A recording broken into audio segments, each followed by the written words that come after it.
ठीक है। सो अभी आप लोग मेरे बोर्ड में थोड़ा गा रहा हो, देखते हैं।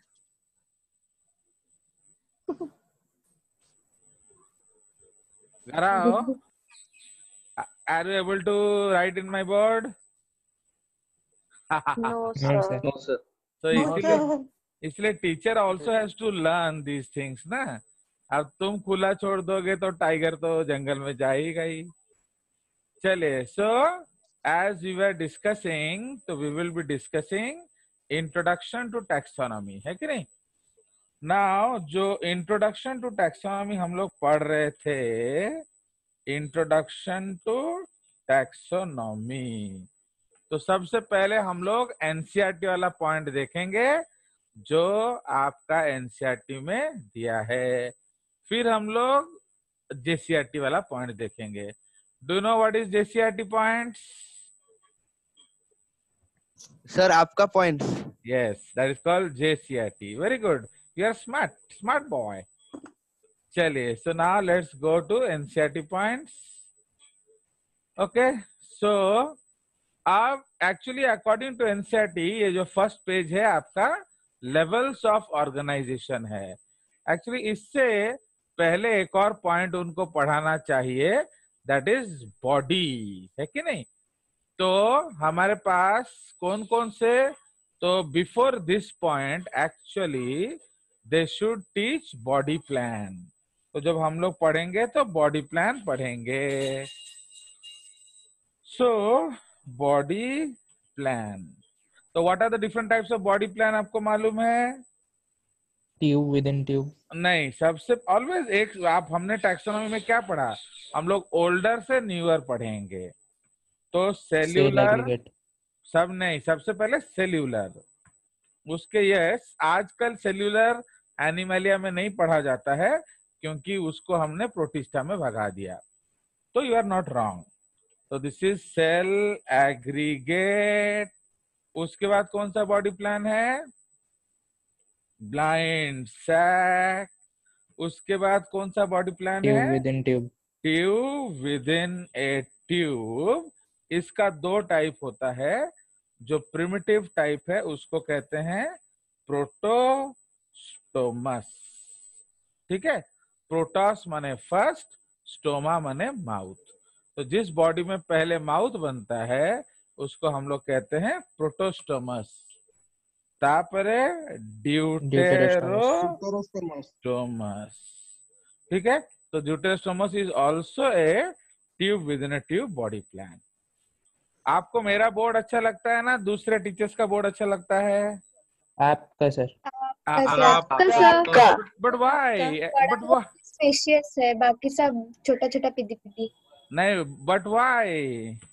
सर सिस्टमेटिक है बहुत सर। इसमें क्लियर दिखाई देता है आपका नहीं, एडवांसमेंट है, बहुत एडवांस। क्लियर लेता है। क्यों मालूम है? Because I use the board of the Zoom only, I have pen and I use the screen. तो इसलिए वॉट एवर आई शो, तो I can show you anything in the world, I can show you YouTube videos, I can show you net. तो जो भी मैं computer में खोलूंगा मैं आपको दिखा सकता हूँ। तो वो टीचर्स लोग सीख नहीं रहे हैं, तो अब क्या किया जाए। चलो, तो समझ में आ गया। तो ये तीन, ये हम लोग थोड़े देर में पढ़ेंगे जब हम लोग जेसीईआरटी पढ़ेंगे। तो before level of organization actually they should have taught what? Body plan. तभी तो आप जानोगे ना कि एक्चुअली लेवल ऑफ ऑर्गेनाइजेशन का मतलब क्या है, कि आपके बॉडी में काम कौन कर रहा है। तो इसीलिए जो सेल्यूलर बॉडी प्लान है, तो बताइए उसके अंदर कौन काम करेगा। तो अब हम डिस्कस करेंगे लेवल ऑफ ऑर्गेनाइजेशन। तो लेवल ऑफ ऑर्गेनाइजेशन, ठीक है। स्पेलिंग ना एक एक्स्ट्रा ओ आ गया। चलिए, and I am typing in front of you, समझे कि नहीं। तो इसलिए मेरा हैंडराइटिंग उतना सुंदर नहीं है ना, इसलिए मैं टाइप कर देता हूं तो आपको और अच्छे से क्लियर से दिखता होगा।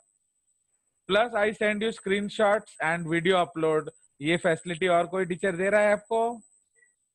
No, sir. No sir. चलिए, सो अब लेवल ऑफ ऑर्गेनाइजेशन में अगर बॉडी में सेल्स ही है, एक ही सेल है, तो क्या उसके अंदर कोई सेल होगा? No, sir. तो इसीलिए सबसे No, sir. पहला लेवल ऑफ ऑर्गेनाइजेशन को हम क्या बोलेंगे? ए सेल्यूलर। ओके, सो एसेल्यूलर या एसेल्यूलर कुछ भी बोल सकते हो। इसका एक और नाम क्या है? प्रोटोप्लाज्मिक या ऑर्गानेलर। ठीक है, so these are the different terms. कोई शक?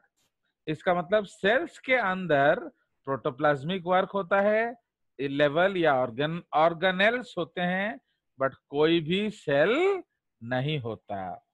नाउ तो उसका एग्जाम्पल कौन है, बता सकते हो आप? तो इसमें हम किसका एग्जाम्पल ले लेंगे? All the unicellular. Unicellular. तो आप प्रोकैरियोट्स ले सकते हो एंड ये यूनिसेल्यूलर Eukaryotes. यूकैरियोट्स ले सकते हो। ठीक है, प्रोकैरियोट्स एंड यूनिसेल्यूलर यूकैरियोट्स। चलिए, तो ये आपका सेकंड थिंग है। Now again, you know, another thing, what I told you, KVPI will be knocking the door around November. तो कायदे से नवंबर तक तो आपका 12th सिलेबस नहीं खत्म होगा, है कि नहीं? तो इसीलिए आप लोग वहां भी 12th के वीडियोस देखते रहो। समझ में आया?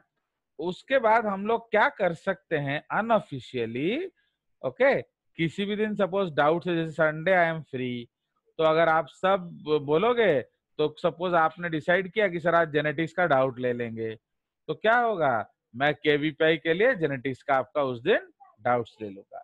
समझ में आया? So you talk to your monitor, monitor will talk to me, या ग्रुप में ही भेज दो कि सर संडे हम लोग इस चीज का डाउट्स रखेंगे। तो क्या होगा, हम लोग सर ना चाहते हुए भी केवीपीआई प्रिपरेशन करते रहेंगे। हाँ बोलो। सर इस साल क्या ओलंपियाड होगा? सुनो भैया, क्या होगा क्या नहीं वो जजेस नहीं जानते हैं, क्योंकि मुझे भगवान ने वो बोला नहीं है। मैं I am a man of work, समझे? मैं कर्म वाला इंसान हूँ, तो इसलिए मैं कर्म करता हूँ। अगर होगा तो हम दे देंगे, अगर नहीं होगा तो नहीं देंगे। अंडरस्टूड? बट सपोज तुमने प्रिपेयर नहीं किया और हो गया तो समझ में आया कि नहीं? इसलिए हम लोग अपना तैयारी रखेंगे। Do we understand? Yes, चलिए, sir. तो इसलिए अच्छे अच्छे वीडियोस को लाइक भी गरीब का कर दिया करो, थम्स अप मार दिया करो, ठीक है? चलिए, अब after a cellular second level of organization क्या है? Cellular level. ठीक है, नाउ सेल्यूलर लेवल किस में मिलेगा? तो it is found in the कौन से organisms? Cell aggregate body plan. Okay, it is found in the cell aggregate body plan, where each and every cell minds its own business and there is no division of labor. तो समझ रहे हो, यहाँ कोई help वेल्प नहीं होता है, जिसको काम करना है अपना काम खुद करो। Do we understand? तो इसका एग्जाम्पल आप जानते हैं क्या है? Porifera. So this is your porifera. Okay, चलिए, तो ये हमारा सेलुलर लेवल हो गया। उसके बाद नेक्स्ट और क्या हो जाएगा? अब सेल से बनेंगे tissues, so that is called tissue level. So in this type of organization, a lot of cells performing a common function, okay, form a definite tissue. ठीक है, फॉर्म ए डेफिनाइट टिश्यू।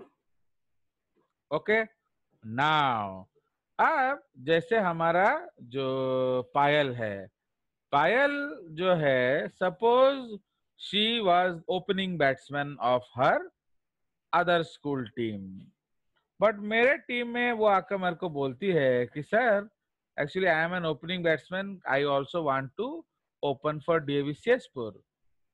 तो मैंने बोला no, आप 7th down आइए। तो पायल आप क्या करेंगे? 7th डाउन आएंगे ना, प्रिंसिपल सर से कंप्लेन करेंगे? 7 वेरी गुड। क्योंकि टीम में टीम मेंबर होना बहुत जरूरी है। एक फिल्म है गोल इंग्लिश में, तो उसमें जो कोच बोलता है, the name in the back of the Jersey is less important than the name in the front of the jersey. In the front of the jersey किसका नाम होता है? कंट्री, कंट्री का, नेशन का नाम। टीम का। समझ रहे हो? तो इसलिए टिश्यू में what is the difference between cell and cell in a tissue? तो सेल इंडिपेंडेंट होता है, वो कुछ भी कर सकता है, बट जब वो एक टिश्यू का मेंबर हो गया, आपको वही करना पड़ेगा जो आपको टिश्यू मांगता है। Do you understand? Now there are so many tissues. जैसे किसी ने पायल आपको बताया है कि आपकी हड्डियां कितनी सुंदर हैं? Has anybody appreciated your bones? No sir. Beautiful muscles उसके हैं यार पायल के, ऐसा किसने बोला है? No sir.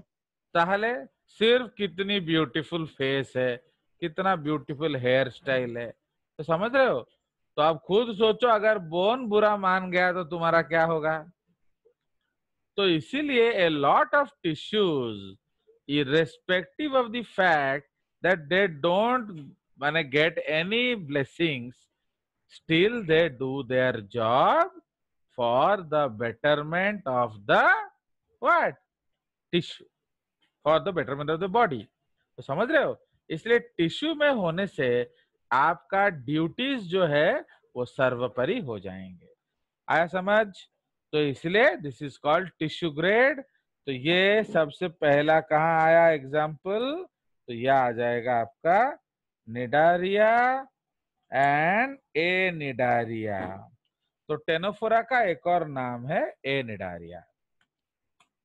नाउ टिश्यूज जुड़ के बनेंगे ऑर्गन, है कि नहीं? Now let us look at your hand. तो हैंड में कौन कौन सा चीज है बोलो? बोन्स है, बोन्स, फिंगर्स, मसल्स, नेल्स। नहीं no no no no idiot idiot, tissues बोलो, टिश्यूज। बोन है, मसल है, ब्लड वेसल है, ब्लड वेसल है, तापर आउ कौन अछि? स्किन अछि, लिगामेंट्स, नर्व अछि, देखछो कि नहीं? लिगामेंट्स अछि, कनेक्टिव टिश्यू अछि। तो so many different tissues joined together to form a hand. तो समझ रहे हो? तो उसी को हम लोग क्या कहते हैं? Organ grade. ओके, तो अब क्या हुआ? So in this type of organization, many different tissues join together to produce क्या? Many different tissues join together organ, to produce a definite organ. Okay, organ. तो इसीलिए सबसे पहली बार ऑर्गन किधर आया? इन फ्लैटवर्म्स। तो एग्जाम्पल इसका सबसे फर्स्ट टाइम आ गया in platyhelminthes. Okay, first time, I am talking the first time, बाद में तो आएंगे ही आएंगे ना। सुनिए, अब आप बोलोगे सर हमारा भी ऑर्गन है तो हम भी ऑर्गन ग्रेड होंगे। नो, आप उससे हायर हो। समझ में आया? एक बार उससे हायर हो जाओगे तो लोअर वाले का काउंट नहीं रखा जाता। Do you understand? सो इसलिए ऑर्गन ग्रेड कहां से शुरू हो गया? आपका फ्लैटवर्म से। तापरे उसके बाद आ जाएगा क्या? ऑर्गन जुड़ के क्या बन जाएंगे, ऑर्गन सिस्टम ग्रेड। ठीक है जी। तो इसलिए many, okay, many different organs involved in a common physiology. Okay, many different organs involved in a common physiology form a definite organ system. ठीक है, form a definite organ system. तो ये आपका example आ जाएगा after nematoda, nematoda to chordata. Understood. तो ये जो है this is called level of organisation with respect to what, with respect to taxonomy. अब आप बायोकेमिस्ट्री में जाओगे तो सेल्यूलर के नीचे ऑर्गेनाइजेशन भी पढ़ोगे, सब एटॉमिक पार्टिकल्स, फिर आएगा एटम, एटम से बनेगा मॉलिक्यूल, मॉलिक्यूल से बनेगा कंपाउंड, है कि नहीं, एंड सो ऑन।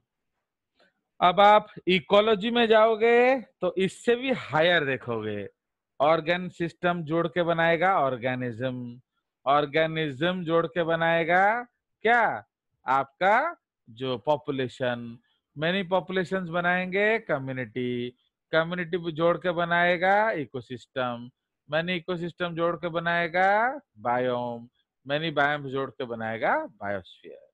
अंडरस्टूड। तो ये अलग अलग लेवल्स ऑफ क्लासिफिकेशन है, but in case of taxonomy हम सिर्फ इतना ही जाएंगे। ये जो बुक खोला हुआ है ये आपका एनसीईआरटी ही है। तो देख लीजिए, हम लोग देखेंगे तो सेल्यूलर लेवल आपका कहाँ है, स्पॉन्जेस में, ओके।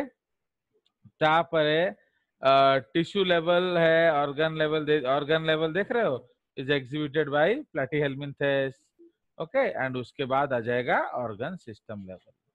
ठीक है, सो लाइक दैट। तो ये हमारा क्या हो गया, लेवल्स ऑफ ऑर्गेनाइजेशन। उसके बाद जो नेक्स्ट टॉपिक है, ये ऑर्गेनाइजेशन आ गया, ऑर्गन सिस्टम ग्रेड।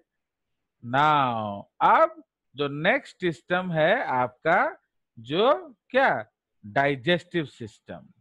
तो डाइजेस्टिव सिस्टम जो है उसका ओपन टाइप होता है, क्या डाइजेस्टिव सिस्टम जो है वो आपका कंप्लीट होता है या इनकम्प्लीट होता है। फाइन। नाउ तो उसमें हम लोग देखेंगे, इधर जगह किधर है इसका, ओए चलिए तो इधर हम लोग लिख लेते हैं। सो जो डाइजेस्टिव सिस्टम का बात करेंगे, नाउ डाइजेस्टिव सिस्टम आगामी एनसीईआरटी सार दबा है तापरे से आमर जीवा, हमारा तो कभी इंट्रोडक्शन ही 5-6 दिन लगेगा। तो डाइजेस्टिव सिस्टम में सबसे पहले हम लोग डिस्कस करेंगे क्या, उसमें टाइप नंबर ए है क्या, बोलो, ओपन टाइप। नहीं ओपन टाइप, उसमें इनकम्प्लीट होता है, incomplete complete and complete, yes. Complete तो इनकम्प्लीट डाइजेस्टिव सिस्टम का मतलब है क्या, there is only one opening, single, okay, there is only one opening, that is the mouth, okay. Now there is no anus, तो इनका anus नहीं होता है। So either they do not ingest, मतलब वो टट्टी नहीं करते हैं, और if they ingest, they ingest via mouth, क्योंकि और कोई ऑप्शन ही नहीं है। तो समझ में आया, इसलिए जिस मुंह से खाते हैं इसी मुंह से टट्टी भी करते हैं। आ गया मजा, तो बुझिला। तो what does incomplete digestive system mean, incomplete digestive system का मतलब है कि आइदर तो उनका आइदर तो वो इंजेक्शन नहीं करते हैं, एंड अगर इजेशन करते हैं तो अपने माउथ से करते हैं। ठीक है जी। तो इसीलिए आप देखो ब्लाइंड सैक बॉडी प्लान आपने पढ़ा, उसमें एक ही ओपनिंग है, तो इसलिए इसका एग्जाम्पल क्या आ जाएगा? एग्जाम्पल आ जाएगा इसका पॉरीफेरा से। क्या आप पॉरीफेरा से ले लोगे? प्लेटी हेलमिन्थेस। ओके, बेटर है आप पॉरीफेरा ना लो, आप निडारिया ले लो, क्योंकि पॉरीफेरा में आपका कैनाल सिस्टम होता है ना, तो एक टाइप ऑफ इजेशन उनमें हो जाता है। तो ये आपका निडारिया से प्लेटीहेलमिन्थेस। तो निडारिया में भी आपका जो क्या है, ओनली वन माउथ है, एंड फ्लैट वर्म्स में भी एनस नहीं होता है। ठीक है जी। ओके, जो जूस फुल स्टॉप। नाउ अब आ जाएगा नंबर 2 इज कंप्लीट डीएस। ठीक है, तो in this case there is what?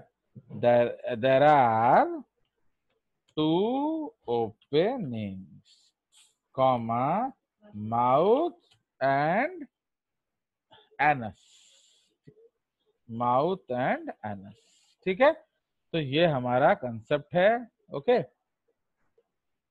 This is with respect to the digestive system.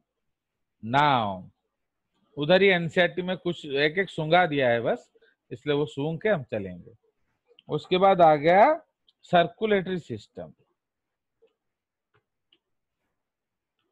Okay, circulatory system. ना सर्कुलेटरी सिस्टम में उन्होंने दो कंसेप्ट डिस्कस किया है। ओके, तो सर्कुलेटरी सिस्टम में number A is open circulation. ना ओपन सर्कुलेशन का मतलब क्या है कि blood as a whole, okay, leaves the blood vessels. Okay, blood as a whole leaves the blood vessels. Okay, so blood as a whole leaves the blood vessels and क्या enters into sinuses. Okay, from where they are collected back, okay, into the veins. So it is an inefficient, okay, ये inefficient. Tejas is your monitor ना? Yes, sir. तेजस, yes हाँ sir. Catch कर catch. अब मैंने एक pipe पकड़ा हुआ है, समझे ना? अब उस पाइप में से मैं पानी फेंक रहा हूँ। तेजस, यू कैच। तू एक पाइप में उसको हाँ सर। तू कलेक्ट कर। ओके, मैं फेंक रहा हूँ। तो अब हाँ मैं सर। इधर से पाइप से पानी फेंक रहा हूँ, उधर एक और पाइप में तेजस उसको कलेक्ट करेगा। तो can you tell me what is the probability that Tejas will be successful to collect entire water I throw? Sir 0। 0, क्योंकि कभी भी वो 100 का 100 कलेक्ट नहीं कर सकता। तो यही प्रॉब्लम है साइनसेस का। क्यों प्रॉब्लम हो रहा है? क्योंकि बीच में गैप हो गया, ब्लड बाहर चला गया। अब वो कब वापस आएगा उसका कोई गारंटी नहीं है, बुझिएला। किंतु now suppose I am holding A pipe from one side and Tejas is holding that pipe from other side and there is no opening. So what is the probability that he will get 100% of whatever I throw? 100%. 1 100% sir. समझ में आया? So Yes, this sir. is the concept. तो इसीलिए it is an inefficient means of circulation. क्यों? It is an inefficient means of circulation because because collecting back blood will be a problem.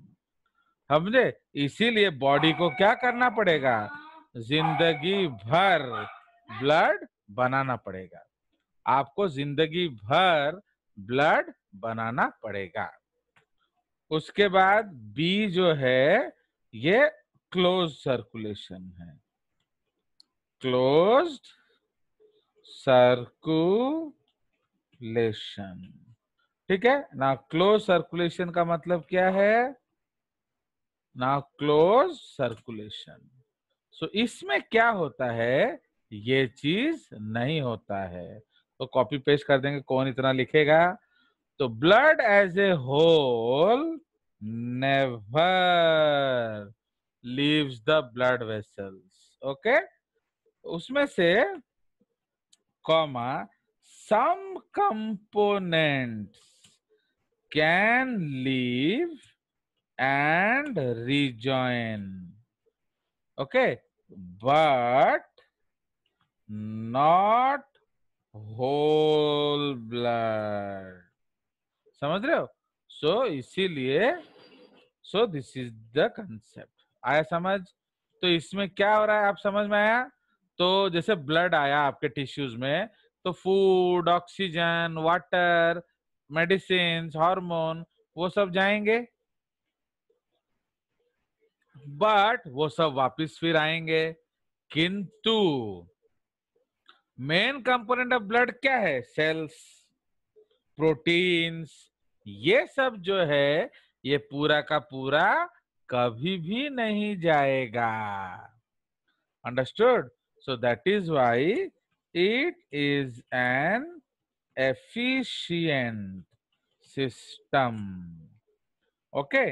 now it was reported in mollusca, कौन सा mollusca, in class cephalopoda of phylum mollusca।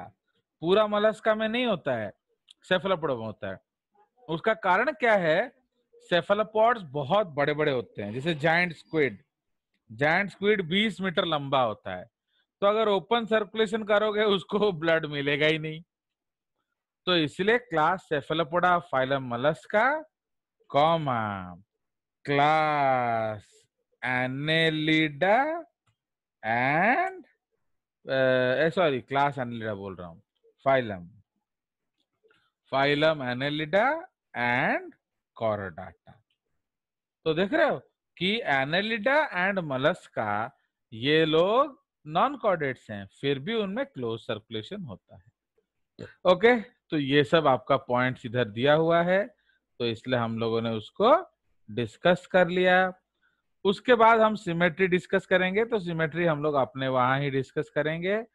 Now अब symmetry का मतलब है आपको दो equal and opposite parts में एक ऑर्गेनिज्म को काटना है ना। फॉर एग्जांपल आप एक पेन लो, look at your pen, all of you look at your pen, close the cap, cap बंद करो। देख रहे हो साहब, all of you. Now tell me how many how many planes we can cut it into two equal opposite halves? Only one plane, sir. Only one plane. Very good, very good. So उसीलिए हम उसको कहते हैं bilaterally symmetrical। आ गया। अब cap हटाओ, हटा दिया। Yes, sir. अब Yes, कितने sir. प्लेन में काट सकते हो, सोच के बताओ। Many planes. Many planes. Many planes, Many, sir. but one axis passing through the diameter। आया समझ? Many planes, Yes, sir. one axis, but passing through diameter। Understood? तो इसको हम कहते हैं रेडियल सिमेट्री। तो अब यहां देख रहे हो कि नहीं, आपका पेन अभी इस जैसा दिख रहा होगा, है कि नहीं? आपका पेन अभी एक बार Yes, दूसरी sir. का नहीं, तो हाँ, sir. you can cut it in any plane but one axis. तो कौन सा एक्सिस है इसका? ये माउथ वाले को हम कहते हैं ओरल एक्सिस. ओके, ये ओरल एक्सिस है दूर. एंड अवे फ्रॉम माउथ को हम कहते हैं एब ओरल. एब माने अवे, ओरल माने माउथ. अंडरस्टूड? सो ये आपका है एबोरल एंड. तो एक ही एक्सिस है, आप इसको दो इक्वल ऑपोजिट हाफ में काट सकते हो. सो इसी को हम लोग इसलिए कहते हैं many planes but one axis. Okay, so इसको हम लोग क्या कहते हैं? Radial symmetry. Now it is an advantageous position for fixed animals. Okay, for fixed animals. Now what does this mean? थोड़ा हम वीडियो मोड में चले जाएंगे. Now I want Smruti, Riya Das, please switch on your video. Now, Riya, look at me, all of you. If you are you able to see Riya? Yes, sir. Yes, sir. Now, Riya, बिल्कुल हिल मत. Attention. हिला नहीं. अब suppose तुम्हें कोई पीछे से खाना देगा, तो आप कैसे खाएंगे बताइए? सर कैसे खाओगे सर? नहीं खा पाऊंगे. हिलो मत, हिलो मत. खाओ, खाना लेकर आओ. अब हिलो, अब हिलो. सपोज पीछे से खाना लाना है, तो क्या करोगे? सर पीछे मुड़ूंगी और लेके आऊंगी. हाँ, चेयर को छोड़ो और जाओ, खा के आओ. अब समझ में आया? तो जब आप फिक्स थे तो आप खाना नहीं खा पा रहे थे जब पीछे से आया. बट जब आप मोबाइल हो तो जहां मर्जी हो वहां मुंह लेके भाग रहे हो. तो अंडरस्टैंड? सो ता माने कौन कि रेडियल जो जानवर फिक्स्ड है वो डिपेंडेंट है, उसका खाना कहीं से भी आ सकता है. इसीलिए उसने क्या किया? एग्जैक्टली बीच में माउथ रखा एंड चारों तरफ हाथ रखा. यहां से लाया इधर दे, यहां से लाया इधर दे, पीछे से लाया इधर दे, उधर से लाया इधर दे. तो उनका हर दिशा में हाथ होंगे एंड माउथ एकदम सेंटर पे होगा. तो नाउ यू अंडरस्टैंड? तो व्हाई रेडियल सिमेट्री? एक क्वेश्चन आएगा, आप लोग जब आगे पढ़ोगे हम लोग एकाइनोडर्माटा में, आप देखोगे कि एकाइनोडर्माटा जो है वो रेडियली सिमेट्रिकल एडल्ट्स हैं, बट उसका लार्वा बायलैटरली सिमेट्रिकल है. तो ये एडल्ट गधा रेडियल क्यों हो जाता है? रेडियल तो प्रिमिटिव है, बायलैटरल एडवांस्ड है. So why it becomes radial? क्योंकि लार्वा फ्री लिविंग है, वो कहीं मर्जी चला जाएगा खाने के लिए. बट जो एडल्ट है starfish, they are very slow movers. तो इसीलिए वो टेक्निकली सेडेंटरी हैं. तो इसीलिए उन्होंने क्या किया? माउथ को एक जगह रखा एंड चारों तरफ हाथ रखा. आ गया मजा कि नहीं? अब बायलैटरल बेबी, बायलैटरल सिमेट्री जो है, अब जैसे तुम्हारे आंखें भी मेरे तरफ हैं, तुम्हारा नाक भी मेरे तरफ है, तुम्हारे पाटी भी मेरे तरफ है, तुम्हारा हाथ भी देखो मेरे तरफ है, तुम्हारा कानो भी देखो मेरे तरफ है, तुम्हारा पादो भी देखो मेरे तरफ है कि नहीं? सो all the things in your body are facing front. Why? Because अब डेंजर जो है आपको कहां से आएगा? सामने से, क्योंकि आप सामने की तरफ जा रहे हो. एक दिन मैं घर से आया, घर लौट रहा था बाइक से, तो पीछे जाया एक आदमी ठोक दिया. मैं बोला अबे